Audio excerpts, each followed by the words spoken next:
Olá, aqui é a professora Samara e esse vídeo é referente à primeira aula da disciplina de instalações hidráulico-prediais. Então, nesse vídeo, nós veremos uma introdução à disciplina, sobre a importância dessa disciplina para o engenheiro ambiental e sanitarista e começaremos a ver sobre as instalações de água fria. Sobre bibliografia, conforme a ementa da disciplina, nós temos 4 livros básicos, tá? Desses, 3 vocês podem encontrar no site da biblioteca do UFSM, em minha biblioteca. Então, esses livros estão disponíveis em formato e-book, que são esses 3. O Carvalho Júnior, Instalações Prediais Hidráulico-Sanitárias, o do Creder, e esse outro aqui, Instalações Hidráulicas Prediais Industriais. O livro do Melo Azevedo Neto, esse aqui não está disponível no formato e-book, mas a gente também utilizará na disciplina. Na verdade, os dois que a gente mais utilizará são esses dois aqui, ó, o do Carvalho Júnior e do Melo e Azevedo Neto. Bom, a parte de instalações hidráulico-prediais é uma atribuição do engenheiro sanitarista. Então, temos a resolução CONFEA número 218 de 1973, que estabelece que são de competências do engenheiro sanitarista todas essas atividades aqui, de 1 a 18, né? Isso referente ao controle sanitário do ambiente, a captação, distribuição de água, tratamento de água, esgoto, resíduos, controle de poluição, drenagem, higiene e conforto do ambiente, seus serviços afins e correlatos. E aí a resolução CONFEA número 310, de 1986, complementa essa resolução que eu citei anteriormente, referente a essas atividades 1 a 18, e cita então aqui as instalações prediais hidrossanitárias. Então, é uma atribuição do engenheiro sanitarista. A elaboração de projetos hidráulicos sanitários, hidráulico-prediais, né, são indispensáveis ao bem construir, isso de modo a evitar inúmeros erros que podem acontecer na hora da montagem das instalações, né, seja de água fria, de água quente, de esgoto, de drenagem também, né, e evitar então problemas futuros decorrentes da operação, do uso dessas instalações, né, inclusive danos, patologias na estrutura do imóvel, né. Então, através do projeto, a construção receberá os equipamentos, dispositivos, peças necessárias ao devido funcionamento da rede de água fria e quente, se existir, né, água quente, rede de esgoto e também do sistema de drenagem de águas pluviais. Então, essa disciplina envolve tudo isso. Quais os desafios? Ainda hoje, algumas cidades, né, prefeituras, não exigem o projeto de instalações hidráulicas sanitárias para aprovação do projeto arquitetônico. Então, tem um projeto arquitetônico, tá bom? Manda ver, né? Pode construir. Então, o projeto de instalações hidráulicas sanitárias, ele fica num segundo plano, ele não é dada a devida importância a esse projeto.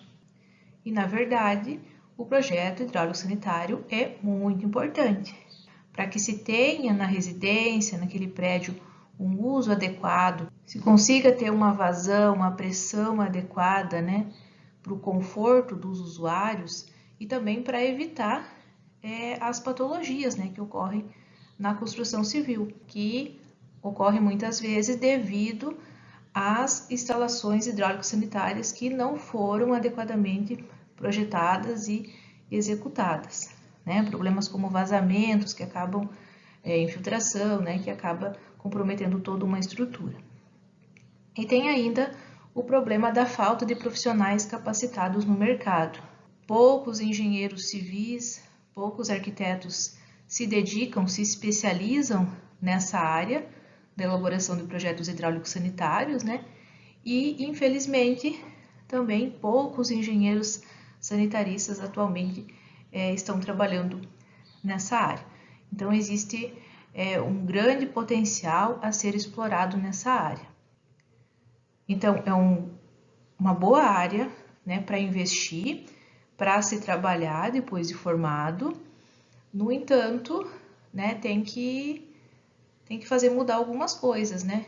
Como assim que nas prefeituras, algumas prefeituras não exigem o projeto, se ele é tão importante? Então, vai um pouco de brigar por isso, né? De a gente buscar o nosso espaço no mercado de trabalho. Aqui, só para trazer um pouco do que é um projeto hidráulico sanitário, eu trouxe aqui, resumidamente, uma metodologia para a elaboração e compatibilização dos projetos, que está no livro do Carvalho Júnior. Depois vocês podem olhar com mais detalhes. Então, ele traz 5 etapas, que vão desde análise de projetos já existentes, né, até a elaboração do projeto hidráulico sanitário em si, né, memorial, as plantas, enfim. Então, na primeira etapa, se deve fazer análise de projetos já existentes. Então, tem que consultar o projeto arquitetônico, projeto estrutural também da construção e o projeto hidrossanitário, então, ele é elaborado em cima desses demais projetos. Então, já que um vai depender do outro para funcionar bem. Tá? Precisa solicitar do contratante o projeto executivo de arquitetura, então todas as plantas baixas, cortes, fachadas, os detalhes e as plantas de forma da estrutura. Na segunda etapa, se deve fazer uma coleta de dados. Isso envolve uma consulta prévia à concessionária, ao prestador dos serviços de saneamento do município. Então, visando obter informações sobre as características da oferta de água no local de execução da obra e também, né, não está aqui, mas relacionadas ao sistema de esgoto. E também consulta as leis municipais. Então, cada cidade possui leis específicas, então essas leis podem interferir no projeto hidráulico sanitário, então é preciso conhecer antes de tudo. Aí, tendo em mãos essas informações e o projeto arquitetônico, vem a terceira etapa de estudos preliminares. Então, esses estudos preliminares consistem no quê? Você vê na planta, vai ter um reservatório elevado, tá? A partir do reservatório elevado, a gente vai ter que levar água para tantas peças, 1 banheiro, 2 banheiros, cozinha, área de serviço, enfim. Quais são essas peças? Qual a localização desses aparelhos? Quais as informações que nós temos sobre os reservatórios de água potável? E aí por diante. E aí, com as conclusões desses estudos realizados na etapa anterior, vem a quarta etapa, que é a de anteprojeto. Então, nessa etapa, o objetivo principal é fazer a compatibilização do projeto hidráulico sanitário com os demais projetos, o arquitetônico, o estrutural e demais projetos técnicos complementares. Então, é nessa hora que o engenheiro, né, o engenheiro sanitarista, digamos, responsável pelo projeto hidráulico sanitário, vai sentar com o arquiteto, com o engenheiro civil, com o responsável técnico da obra, com o contratante e esclarecer as dúvidas. Então, ele vai dizer, engenheiro civil, aqui tem um banheiro, aqui vai precisar descer o esgoto, né? Então, vai ter um tubo de queda e aqui tem uma viga, né? O que a gente pode fazer nesse caso? Então, a hora de resolver é agora, no anteprojeto. Então, não adianta depois, lá na hora da execução da obra, uma planta não bate com a outra e aí tem que fazer gambiarra, né? Então, nessa fase, dá para mudar. Não quer dizer que o projeto estrutural, o arquitetônico está pronto, o engenheiro responsável pelo hidráulico sanitário que se vire. Não, tá? Tudo tem um jeito. Então, isso vai de uma conversa e todos os projetos podem e devem ser alterados conforme a necessidade, tá? Para fazer a compatibilização e evitar futuros problemas. E aí vem a quinta etapa, que é a elaboração do projeto propriamente dito, o desenvolvimento do projeto definitivo. Então, ele deve ser apresentado de uma forma bem clara, legível, né, como vocês já sabem, obedecer às normas técnicas construtivas da ABNT, né, todas as NBR, tem que verificar as normas da Prefeitura Municipal, Corpo de Bombeiros, quando aplicável, Vigilância Sanitária, demais órgãos, né? Então, você vai apresentar memorial descritivo, memorial de cálculo, vai mostrar graficamente, né, isso em softwares, então vai apresentar a planta baixa, os detalhes isométricos, os detalhes 3D, imagens, os quantitativos, né, orçamento, tudo o que um projeto exige. Bom, então após essa breve introdução à disciplina, nós entraremos no primeiro tópico da ementa da disciplina, que é sobre instalações prediais de água fria. Então, nós trabalharemos com esse tema nessas 4 primeiras semanas de aula. Bom, o que é, então, uma instalação predial de água fria ou temperatura ambiente, né? A gente utiliza esse termo água fria somente para diferenciar dos sistemas prediais de água quente. Então, constitui-se no conjunto de tubulações, equipamentos, reservatórios, dispositivos destinados ao abastecimento dos aparelhos e pontos de utilização de água na edificação, em quantidade suficiente, mantendo a qualidade da água fornecida pelo sistema de abastecimento. Eu colocaria aqui compressões adequadas também para a utilização. Então, aqui, água fornecida pelo sistema de abastecimento. Então, nós temos aqui no curso uma disciplina chamada Sistemas de Água de Abastecimento, né, no novo PPC, que também é uma disciplina do sexto semestre. Então, nessa disciplina, a gente aprende sobre o sistema de abastecimento de água, que vai desde o manancial de captação, o rio, né, ou um poço, passando por várias unidades, captação, adução, tratamento, reservação, até a rede de distribuição, até que a água passe, né, na frente das nossas casas, na rede. Então, esse é o foco dessa disciplina que eu mencionei. Já a disciplina de instalações hidráulico-prediais, ela se destina à distribuição de água dentro da edificação, tá? Nas residências, ou melhor, a partir do ramal predial. Então, a rede pública de abastecimento está fornecendo água, então tem uma rede pública passando na nossa rua, e a partir dessa rede vem o ramal predial, vem o sistema de reservação e de distribuição de água dentro da nossa casa, dentro do nosso prédio. Então, esse é o foco dessa disciplina de instalações hidráulico-prediais. Então, nesse primeiro tópico, a gente vai estudar instalações de água fria. Depois veremos água quente, depois veremos esgoto, drenagem, proteção contra incêndio. E aqui é o que eu falava para vocês antes. Então, os projetos hidráulicos sanitários, não somente os de água fria, né, devem ser conduzidos concomitantemente com os projetos de arquitetura, estrutura, fundações e outros pertinentes ao edifício. Então, se busca compatibilização entre os requisitos técnicos e econômicos e, assim, se evita improvisos na hora de execução, as famosas gambiarras. Então, aqui um exemplo de uma gambiarra, uma boneca, né, que foi feita na lavanderia devido a essa falta de compatibilização.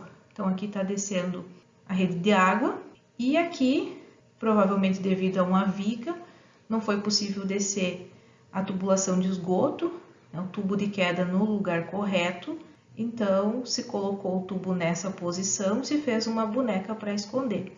Então acabou aqui mudando a posição do tanque. O tanque deveria ficar aqui, onde tem a torneira, ele acabou tendo que vir aqui para o outro lado. Temos uma norma técnica brasileira que dispõe sobre os sistemas prediais de água fria, que é a NBR 5626 de 2020, a versão mais atualizada. Não trata somente de água fria, mas trata também sobre água quente, projeto, execução, operação e manutenção. Essa NBR ela substituiu duas normas anteriores, a 5626 de 1998, de água fria, e a 7198 de 1993, de água quente. Então, prestem atenção. Então, é muito importante que vocês tenham em mãos essas NBR. Vocês têm acesso pelo site da biblioteca, em normas ABNT. Se alguém tiver dificuldade no acesso, por favor, me avise. De acordo com essa NBR, as instalações prediais de água fria devem ser projetadas de modo que, durante a vida útil do projeto, atenda aos seguintes requisitos: preservar a potabilidade da água. Quer dizer o quê? Que a água que passa na frente da nossa casa, na rede, que chega até a nossa casa pela rede pública de abastecimento, potável, né? Que ela continue potável até sair da nossa torneira, ao passar por todo o sistema predial de abastecimento. Então, após passar pelo reservatório domiciliar, se existente, pela rede de distribuição de água fria.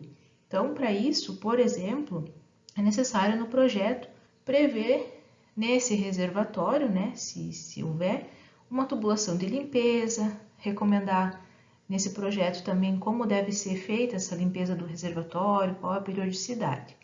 Assegurar o fornecimento de água de forma contínua, em quantidade adequada e com pressões e vazões compatíveis com o funcionamento previsto dos aparelhos sanitários, peças de utilização e demais componentes e em temperaturas também adequadas ao uso. Então, por exemplo, aqui em casa eu tenho uma torneira elétrica que ela não funciona se o nível do reservatório superior estiver baixo. Então, eu sei quando vai faltar água, né, quando está baixando o nível do reservatório, porque a torneira não esquenta. Então, cada peça necessita de uma determinada vazão, de uma pressão adequada para funcionar. Prever setorização adequada do sistema de distribuição, né, isso para conseguir isolar parte do sistema quando for necessária alguma manutenção, né? Evitar níveis de ruído inadequados à ocupação do ambiente. Então, por isso, no projeto a gente limita a velocidade. Então, tem limites de velocidades recomendados para evitar ruído nas edificações. Proporcionar aos usuários peças de utilização adequadamente localizadas, de fácil operação. Minimizar a ocorrência de patologias da construção, por exemplo, fissuras, manchas, que podem ser decorrentes de um projeto hidráulico sanitário inadequado, até mesmo da execução. Considerar a manutenibilidade e proporcionar o equilíbrio de pressões de água fria e quente a montantes de misturadores convencionais, né, quando empregado. Partes constituintes de um sistema predial de água fria. Bom, primeiro, onde é que começa o sistema predial de água fria? Começa na ligação do ramal predial à rede pública de abastecimento. Então, digamos aqui está passando a rua, né? Está passando a rede de distribuição de água. Então, nessa ligação aqui é onde começa o sistema predial. Então, temos o sistema de alimentação, que inclui o ramal predial, o cavalete, o hidrômetro, né? E também o alimentador predial, o sistema de reservação, que daí pode ou não ter um reservatório inferior, conjuntos elevatórios, sistema de sucção, de recalque e o reservatório superior, né, que aqui no país, na maioria das instalações prediais, tem o reservatório superior, e o sistema de distribuição, que vai incluir o barrilete, as colunas e também os ramais de distribuição. Aqui o que eu falava, ó. Então, o sistema predial, ele começa na ligação à rede pública de água. Então, aqui mostra a rede pública passando na rua, né? A partir daqui vem o ramal predial, tem aqui o cavalete com hidrômetro, e aqui já inicia o alimentador predial. Mas a instalação predial de água fria pode ser alimentada de duas formas: pela rede pública de abastecimento, como está mostrando aqui nessa figura, ou por um sistema privado, tá? Então, pode ser uma captação direta num manancial superficial ou subterrâneo. Sobre a classificação, os tipos e sistemas. Então, existem 3 tipos de sistemas de abastecimento da rede predial. Pode ser direto, indireto, que aí pode ser com bombeamento, sem bombeamento, ou também o sistema hidropneumático, ou misto. Bom, o que caracteriza cada um desses sistemas? No sistema de distribuição direto, como o próprio nome já diz, a alimentação da rede predial ela é feita diretamente da rede pública de abastecimento, ou seja, não existe reservatório domiciliar. Então, a água proveniente da rede pública, ela segue de forma ascendente, então tem a pressão na rede, né, sujeita à pressão na rede pública de abastecimento, sobe até as peças de utilização na residência. Qual é a vantagem desse sistema? O menor custo de instalação, por não utilizar reservatório, e também aqui se economiza em tubulação. No entanto, é um sistema que não traz uma segurança no abastecimento. A gente sabe que aqui no país, em muitos locais, falta água, muitas vezes ao longo do ano. Então, é um sistema que não fornece segurança no abastecimento. E de forma oposta, então, o sistema indireto é aquele que utiliza algum tipo de reservatório, utilizado para evitar esses problemas de falta de água, de intermitência no abastecimento. Aí, o sistema indireto pode ser sem bombeamento ou com bombeamento. Aqui essa figura está mostrando um sistema indireto sem bombeamento. Então, vejam que se tem aqui um reservatório superior, tá? Não tem reservatório inferior. Então, nesse caso, significa que a pressão fornecida aqui na rede pública é suficiente para o abastecimento desse reservatório superior. Então, quer dizer que a água consegue subir até o reservatório superior. Então, como nós vemos na disciplina de sistemas de água de abastecimento, nós projetamos a rede pública de abastecimento de água para pressões variando de 10 até 50, no máximo, metros de coluna d'água.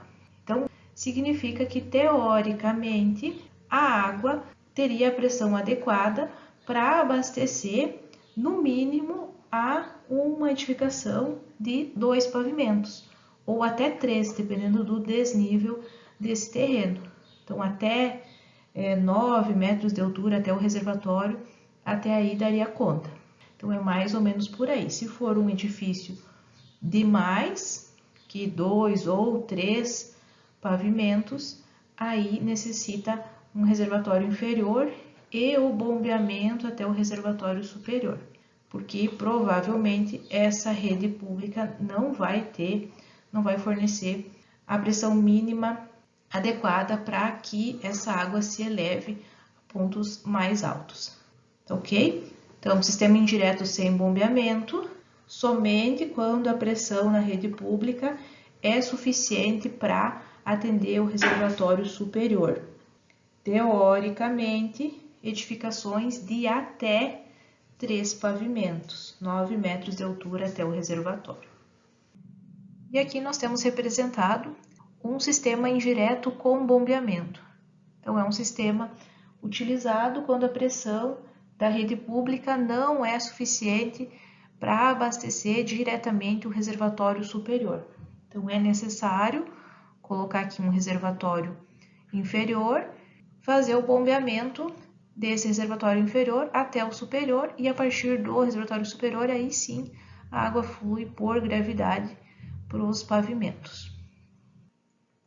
E por último, o sistema de distribuição misto, que une a distribuição direta e indireta. Então, ou seja, parte da alimentação da rede de distribuição predial é feita diretamente pela rede pública e outra parte da distribuição é feita pelo reservatório superior. Então, vejam aqui nessa figura que tem uma torneira aqui do lado de fora. Essa torneira, ela está sendo abastecida diretamente pela rede pública. Então, nesse ponto aqui de utilização, nessa torneira, teoricamente, no caso de uma residência, a pressão aqui vai ser maior do que nas demais peças alimentadas pelo reservatório superior. Por que é interessante, então, ter essa torneira aqui funcionando com uma pressão maior? É interessante para alguns usos, como lavar calçada, lavar carro, né, entre outros usos. E, ao mesmo tempo, você tendo um reservatório, você tem uma garantia, né, que você vai ter água suficiente por 1 ou 2 dias, né, dependendo do projeto, no caso da interrupção de fornecimento de água na rede pública. Então, esse sistema aqui de distribuição misto, ele é bastante vantajoso e bastante usual. Então, muitos projetos hoje em dia priorizam o sistema de distribuição misto. Sobre ramal predial, então é uma tubulação que está localizada entre a rede pública de água e a instalação predial, então até onde inicia o alimentador. Então, esse limite aqui, quem define é a concessionária, o prestador de serviço de água local, assim como o diâmetro. Então, para a residência, normalmente as concessionárias elas estabelecem 25 milímetros para esse ramal predial, mas isso pode variar de local para local. Tá? Então, aqui na disciplina a gente não entra em parte de dimensionamento dessa tubulação, porque isso fica a cargo da concessionária, do prestador de serviço do local. E alimentador predial, então, é a tubulação, como nós já falamos, que parte do ramal predial, então vem após esse ramal predial e vai até aonde? Vai até a primeira derivação, então até a primeira peça de utilização, que pode ser uma torneira externa, né, por exemplo, ou no caso de ter reservatório, vai até o flutuador do reservatório, até a boia. Então, o alimentador predial deve ser dotado, na sua extremidade ajusante, de torneira de boia ou outro componente que cumpra a mesma função. Recomenda-se, no caso de ter reservatório, ter um registro de fechamento, instalado então fora do reservatório, para permitir sua manobra sem necessidade de remover a tampa do reservatório. Então, precisou fazer uma manutenção, vai lá, fecha o registro que está fora do reservatório. Mais prático, né? E no projeto desse alimentador predial, deve ser considerado os valores máximos e também mínimo da pressão da água proveniente da fonte de abastecimento. Então, esses dados que tem que pegar com o prestador de serviço de saneamento local. Sobre o dimensionamento do alimentador predial, vai depender do sistema de distribuição adotado. Se for distribuição direta, se faz o mesmo cálculo das demais canalizações de água fria, que a gente vai ver como é que faz esse cálculo nas próximas aulas. E se for distribuição indireta ou mista, aí admite-se que o abastecimento da rede seja contínuo e que a vazão que abastece o reservatório seja suficiente para suprir o consumo diário dividido pelo tempo de 24 horas. Então, nós temos essa equaçãozinha para cálculo. E no caso de residências unifamiliares, né, o que a norma NBR 5626 estabelece é que a vazão a considerar no abastecimento do reservatório, ou seja, a vazão do alimentador predial, deve ser suficiente para a reposição total do volume destinado ao consumo diário de água em até 3 horas. Tendo a vazão de projeto, adota-se uma velocidade, o recomendado para o alimentador predial é uma velocidade compreendida entre 0,6 a 1 metro por segundo, e aí, com esses valores de velocidade e vazão, é possível encontrar o diâmetro mínimo, a partir da relação vazão é igual a velocidade vezes área. Então, o diâmetro mínimo do alimentador predial pode ser obtido pelos ábacos. Então, tem ábacos para diferentes tipos de materiais. Então, por exemplo, aqui, essa figura é o ábaco utilizado para tubulações de cobre e plástico. Então, tendo velocidade e vazão, é possível obter o diâmetro do alimentador predial. Então, como é que se faz isso? Conhecendo 2 pontos, né? É possível traçar uma reta e obter o terceiro valor, o terceiro ponto. Então, hoje é só para mostrar para vocês, mas nas próximas aulas a gente vai fazer alguns exercícios em que utilizaremos esses ábacos. Normalmente, o alimentador predial ele tem o mesmo diâmetro do ramal predial. E como eu falei para vocês, algumas concessionárias adotam um diâmetro de 25 milímetros para o ramal predial de residência. Bom, mas como é que a gente chega nas vazões de projeto, de dimensionamento das diversas instalações de água fria? Primeiro, a gente tem que conhecer a população. Então, digamos, a gente tem um edifício para fazer o dimensionamento da instalação de água fria. Como é que a gente faz isso? Primeiro, a gente tem que ver qual é a população do projeto. Aí, a gente considera que cada quarto social será ocupado por 2 pessoas e cada quarto de serviço por 1 pessoa. A partir daí, número de apartamentos por pavimento e número de pavimentos no edifício, a gente obtém então a população total. Isso para consumo residencial. Agora, para prédios públicos ou comerciais, a gente tem que adotar alguma taxa de ocupação, como as que estão nessa tabela. Então, por exemplo, para bancos, se adota uma taxa de ocupação de 1 pessoa a cada 5 metros quadrados de área. Para escritórios, 1 pessoa a cada 6 metros quadrados. Para lojas em pavimentos superiores, 1 pessoa também a cada 5 metros quadrados e assim por diante. E aí, conhecida a população do prédio, é possível calcular o consumo. Então, aí se recorre à literatura, a tabelas como essa aqui. Então, temos aqui, por exemplo, para casas populares ou rurais, um consumo per capita de 120 litros, aqui não tá, mas é litros por dia. Residências, 150 litros por pessoa dia, apartamentos, 200 litros por pessoa dia, hospitais, 250 litros por leito, quartéis, 150 per capita, escritórios, 50, restaurantes similares por refeição, 25 litros por refeição. Então, a partir daí, se obtém o consumo diário, em litros por dia. E a medição do consumo em edificações é feita pelos hidrômetros. Nós vimos na disciplina de fenômenos de transporte, sobre o funcionamento dos hidrômetros, sobre os tipos, eles podem ser volumétricos ou taquimétricos. Os volumétricos são para vazões pequenas e os taquimétricos já para vazões maiores, E essa definição de que tipo de hidrômetro deve ser utilizado, de como ele deve ser instalado, fica a cargo do prestador de serviço de saneamento local, da concessionária. Aí eu vou deixar para vocês aqui um link para um vídeo que mostra o padrão que a Corsan está exigindo aqui no Rio Grande do Sul, de como deve ser posicionado o hidrômetro, como deve ser sua proteção.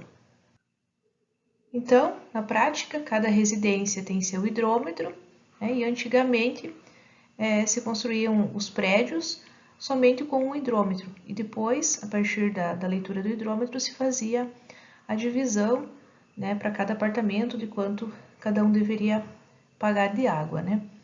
Mas essa medição por um único hidrômetro nos edifícios vem sendo substituída já há algum tempo pela medição individualizada, devido às suas vantagens. Então, tem uma lei também que é recente, de 2016, que é a Lei Federal número 13.312, que determina o uso de hidrômetros individuais de água, então como obrigatório em todos os imóveis entregues a partir de 2021, então a partir desse ano.